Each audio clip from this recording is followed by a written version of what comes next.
इस दर्दनाक हादसे की पहली जिम्मेदारी तो आयोजकों की है, जिन्होंने कार्यक्रम स्थल पर पूरी तैयारी नहीं कर रखी थी। लेकिन इस मामले में पुलिस और प्रशासन की लापरवाही भी सामने आ रही है। सवाल पूछे जा रहे हैं कि जब यहां पर लाखों की भीड़ जुट रही थी तो लोकल इंटेलिजेंस यूनिट और प्रशासन कहां सोया हुआ था। हमारा तीसरा सवाल इसी से जुड़ा है। हमारा सवाल है कि क्या प्रशासनिक चूक की वजह से हुआ है ये हादसा। इसके बारे में बता रहे हैं उत्तर प्रदेश के पूर्व डीजीपी विक्रम सिंह। वांछित पुलिस व्यवस्था के अभाव में भगदड़ मची, चूंकि आवागमन के बारे में कोई उचित व्यवस्था नहीं की गई थी, सुविचारित योजनाबद्ध तरीके से ये आयोजन नहीं हुआ था कि दुर्घटना को एक तरीके से दावतनामा दिया गया था। और इतने बड़े जनसमूह में केवल 72 पुलिसकर्मियों का लगाया जाना और इतनी बड़ी जनसमूह अकस्मात आसमान से नहीं उतरती है, उनके इकट्ठा होने में समय लगता है। स्थानीय पुलिस की जिम्मेदारी थी कि जब भीड़ इकट्ठा हो रही थी तो उसके ऊपर उनके द्वारा वांछित कार्रवाई, पुलिस बल के रीइंफोर्समेंट्स, कंट्रोल रूम के माध्यम से संचालन, सीसीटीवी आदि और ड्रोन की व्यवस्था से भीड़ नियंत्रण करना चाहिए था। ऐसा कुछ हुआ नहीं।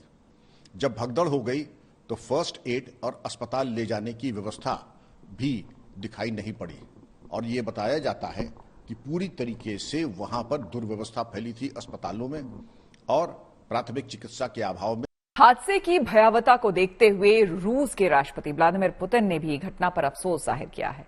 इधर इस मामले में जिम्मेदार लोगों पर कार्रवाई करने की मांग को लेकर हाईकोर्ट और सुप्रीम कोर्ट में गुहार लगाई गई है। ऐसे में हमारा पांचवा सवाल इसी से जुड़ा है। हमारा सवाल है कि हाथरस हादसे के बाद कोर्ट में क्यों लगाई गई गुहार। इसके बारे में विस्तार से जानकारी दे रहे हैं हमारे संवाददाता संजय शर्मा।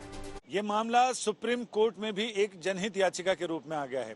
सुप्रीम कोर्ट के साथ साथ किसी ने इलाहाबाद हाईकोर्ट में भी एक पत्र याचिका दाखिल की है, यानी पत्र याचिका ये कहें तो इलाहाबाद हाईकोर्ट के चीफ जस्टिस को एक वकील ने चिट्ठी लिखी है, गौरव द्विवेदी ने, और उसमें उन्होंने इस पूरी घटना की जांच और एहतियाती उपाय करने का आदेश देने की बात कही है। सुप्रीम कोर्ट की बात करें तो वकील विशाल तिवारी ने एक जनहित याचिका दाखिल की है।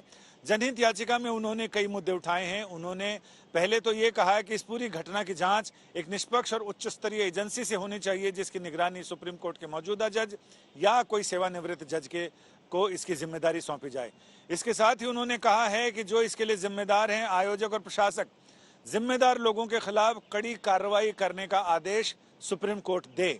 अब ये देखना दिलचस्प होगा कि अदालत उनकी इस गुहार पर कब तक सुनवाई का समय देती है, या फिर ये भी मामला 8 जुलाई को जब नियमित सुनवाई के लिए अदालत लगभग 50 दिनों से ज्यादा दिनों के ग्रीष्मावकाश के बाद खुलता है, उस समय ये सुनवाई होती है या अवकाशकालीन पीठ इस मामले की सुनवाई करती है, ये देखना होगा। हादसे के बाद पहली बार नारायण साकार ने अपनी पहली प्रतिक्रिया दी है और मृतक के परिवार वालों के प्रति गहरी संवेदना व्यक्त की है। नारायण साकार के मुताबिक उनके कार्यक्रम में असामाजिक तत्वों ने गड़बड़ी फैलाई है और वो उनके खिलाफ कानूनी कार्रवाई करेंगे। इस घटना के बाद सियासत भी तेज हो गई है। हमारा छठा सवाल इसी से जुड़ा हुआ है और हमारा सवाल है कि हाथरस हादसे पर मरहम की जगह सियासी जख्म क्यों। आइए आपको सुनाते हैं कि इस मामले पर कैसे एक दूसरे पर आरोप प्रत्यारोप लग रहे हैं। कुछ लोगों की एक प्रवृत्ति होती है कि इस प्रकार के दुखद और दर्दनाक घटनाओं में भी वे राजनीति ढूंढते हैं, और ऐसे लोगों की ये फितरत है कि चोरी भी और सीना चोरी भी। यह हर व्यक्ति जानता है कि सज्जन के फोटो किसके साथ में है। कि अगर अनुमति 50,000 की थी तो प्रशासन क्या सो रहा था क्या? क्यों जाने दिया लोगों को? अगर उनके पास अनुमति थी तो बैरिकेडिंग कहां थी, रोकने के इंतजाम कहां था? और अगर इस तरह के लोग आ रहे थे तो अपनी फोर्स क्यों नहीं बढ़ाई उन्होंने? और उनको जानकारी देनी चाहिए आयोजकों को कि आपके आयोजन की वजह से इतनी बड़ी संख्या में लोग आ रहे हैं, इनके इंतजाम के लिए हम क्या करें? प्रशासन को तैयारी करनी पड़ती है। इसलिए अपनी जिम्मेदारी किसी और के सर पर न मढ़े। इस घटना के बाद कल आगरा में होने वाला नारायण साकार हरि के कार्यक्रम को मिली अनुमति प्रशासन ने रद्द कर दी है। लेकिन सवाल है कि हमारे यहां भीड़ से निपटने के इंतजामों पर चिंतन क्यों नहीं किया जाता। हमारा सातवां और आखिरी सवाल इसी से जुड़ा हुआ है। हमारा सवाल है कि भारी भीड़ वाली जगहों पर हादसे को रोकने के क्या उपाय हो सकते हैं। आपको बता दें कि भीड़ की वजह से होने वाले हादसों के लिए भारत में नेशनल डिजास्टर मैनेजमेंट अथॉरिटी ने भीड़ के प्रबंधन पर कई बार सुझाव दिए थे। इसके बारे में बता रहे हैं एनजेएमए के पूर्व सदस्य जेके बंसल।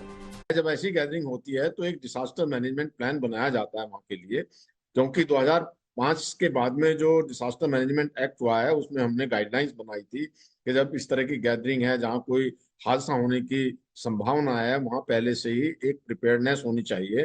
प्रिपेयर्डनेस में minimum standard of food, hygiene, sanitation, water, shelter, ये सब चीजें बहुत जरूरी हैं और उसका इंतजाम करना बहुत आवश्यक है। इसके साथ साथ में वहां से जो लोगों की आवाजाही है, मूवमेंट है, वो सब कुछ होनी चाहिए। तो इन चीजों को देखते हुए एक दूसरी बात और है, ये एक तरह का मैन मेड डिसास्टर है। तो मैन मेड डिसास्टर का जो जो मैनेजमेंट है वो कम्युनिटी बेस्ड डिसास्टर मैनेजमेंट होता है। ये कम्युनिटी सबसे पहले फर्स्ट रेस्पॉन्डर होती है, उनको एक ट्रेनिंग, कम्युनिटी अवेयरनेस होनी चाहिए।